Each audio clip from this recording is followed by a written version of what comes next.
Hello दोस्तों, आज मैं आपके सामने में एक नया वीडियो लेके आया हूं और जिसका शीर्षक है comparative analysis of the constitution of India, the US and Britain. दोस्तों, इसके पहले भी मैंने एक वीडियो बनाया था जिसमें कि salient features of Indian constitution के बारे में जानकारी आपको दिया था। इसी परिप्रेक्ष्य में ये वीडियो उन स्टूडेंट्स के लिए है जो यूपीएससी के मेंस एग्जामिनेशन लिखेंगे, एमपीपीएससी के मेंस एग्जामिनेशन लिखेंगे और उन्हें एक व्यापक दृष्टिकोण उत्पन्न होगा और वो देखेंगे कि भारतीय संविधान विश्व के जो महत्वपूर्ण संविधान हैं, अमेरिका के संविधान और ब्रिटेन के संविधान, वहाँ पर तुलनात्मक ढंग से भारतीय संविधान का स्थान कहाँ है। तो इसी परिप्रेक्ष्य में मैं आज आपके सामने में उपस्थित हूँ और मुझे उम्मीद है कि आपको इससे काफ़ी जानकारी मिलेगी। और एक बात और है कि जब आप भारतीय संविधान की विशेषता के बारे में या अन्य कोई जानकारी लिखते हैं या प्रेसिडेंट या वाइस प्रेसिडेंट या इंडियन पार्लियामेंट के बारे में, अगर आप यूएस के पार्लियामेंट या ब्रिटेन के पार्लियामेंट से कंपैरेटिव एनालिसिस करते हुए आंसर लिखेंगे तो आपका आंसर बेहतर होगा और एग्जामिनर को ये पता चलेगा कि आपको न केवल हिंदुस्तान के संविधान के बारे में बल्कि विश्व के अन्य संविधान के बारे में भी अच्छी जानकारी है। तो दोस्तों, आज चलते हैं, देखते हैं कि तीनों महत्वपूर्ण संविधान में क्या क्या विशेषता है और उनका तुलनात्मक व्याख्या करने के बाद में हम क्या क्या पाते हैं। तो सबसे पहले जो हमारा हेडिंग है वो है नेचर ऑफ कॉन्स्टिट्यूशन। तो हिंदुस्तान के परिप्रेक्ष्य में देखेंगे कि हिंदुस्तान का जो संविधान है उसका प्रकृति क्या है, नेचर क्या है। तो जो इंडियन कॉन्स्टिट्यूशन का नेचर है, इंडियन कॉन्स्टिट्यूशन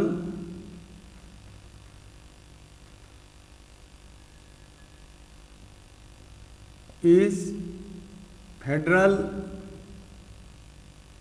इन एंड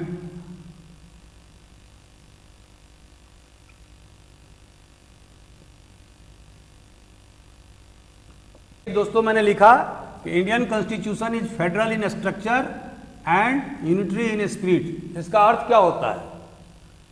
इसका मतलब यह है कि भारत का संविधान यदि ढांचागत हिसाब से देखें तो वो फेडरल है, संघात्मक है, लेकिन जो उसकी आत्मा है वो एकात्मक है। वो कैसे? तो जैसे कि आप देखते हैं कि आर्टिकल 1 में ही लिखा हुआ है कि India that is Bharat shall be A union of state. तो यूनियन का मतलब यहां पर फेडरेशन वर्ड का इस्तेमाल नहीं किया गया है, लेकिन जो इसका स्ट्रक्चर है वो क्या है? पहला कि एक यूनियन गवर्नमेंट है, दूसरा स्टेट गवर्नमेंट है। जैसा कि आप जानते हैं कि यूनियन गवर्नमेंट पूरे भारतवर्ष का शासन करता है। इसके पास में जो 7th शेड्यूल है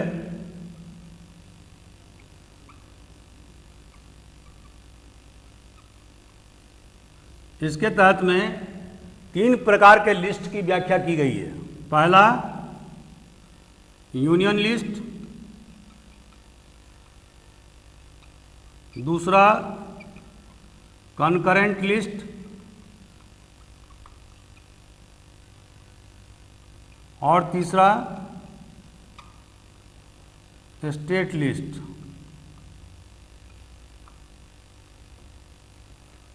तो दोस्तों 3 प्रकार के लिस्ट हैं।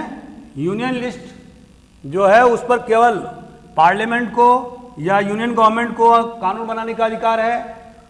जो स्टेट लिस्ट है उसमें स्टेट को कानून बनाने का अधिकार है। और जो कंकरेंट लिस्ट है उसमें केंद्र और राज्य माने यूनियन और स्टेट दोनों को कानून बनाने का अधिकार है। लेकिन यदि एक ही सब्जेक्ट पर केंद्र और राज्य माने यूनियन गवर्नमेंट के द्वारा और स्टेट गवर्नमेंट के द्वारा अगर कानून बनाए जाएंगे तो यूनियन गवर्नमेंट के द्वारा जो कानून बनाए गए हैं वो स्टेट गवर्नमेंट के द्वारा बनाए गए कानून को सुपरसीड करेगा। तो दोस्तों इस प्रकार से हम देखते हैं कि हमारे यहाँ भी एक फेडरल स्ट्रक्चर है। हिंदुस्तान का संविधान भी एक फेडरल स्ट्रक्चर है, लेकिन जो उसकी जो स्पिरिट है वो यूनिटरी है। वो कैसे? Appointment of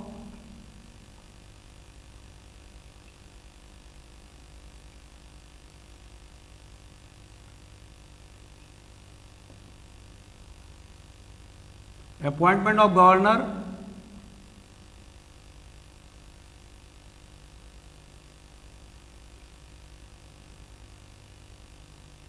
provision of president rule,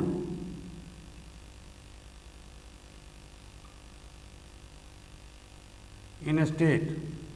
दोस्तों जैसा कि आप जानते हैं कि हमारे यहाँ जो स्टेट के जो मुखिया होते हैं, जो हेड ऑफ द स्टेट होता है वो गवर्नर होता है, और गवर्नर की नियुक्ति यूनियन गवर्नमेंट के द्वारा की जाती है, और यूनियन गवर्नमेंट के प्लेजर तक, उसकी इच्छा तक गवर्नर अपने पद पर रह सकता है। तो यहाँ पर जो गवर्नर के जो अधिकार हैं वो 2 प्रकार के हैं। नंबर 1 कि वो head of the executive of state government है, और दूसरा वो representative of the union government है। तो इस प्रकार से धारा 163 163 ऑफ द इंडियन कॉन्स्टिट्यूशन में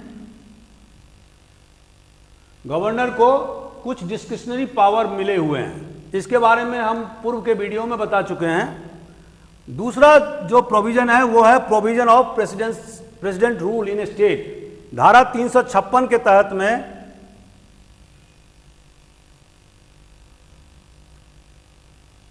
प्रेसिडेंट अगर किसी राज्य की संवैधानिक व्यवस्था चरमरा गई है, सुचारू ढंग से काम नहीं कर रही है, तो धारा 356 के तहत में केंद्र सरकार उस स्टेट में प्रेसिडेंट रूल लगा सकती है, और उस स्थिति में केंद्र सरकार गवर्नर के माध्यम से उस स्टेट के पूरे शासन प्रशासन को देखता है, बशर्ते कि जो प्रेसिडेंट रूल है उसको 2 महीने के अंदर में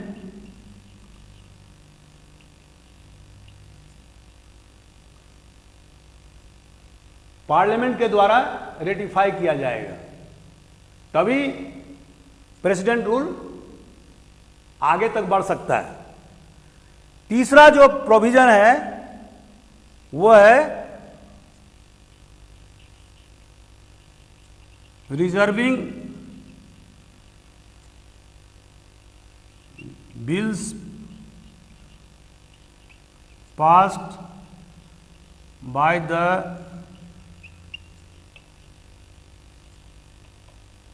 governor, the bill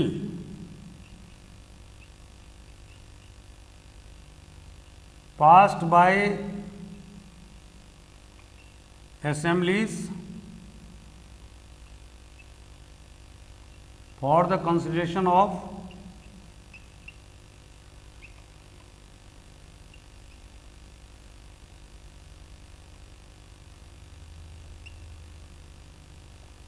the President of India.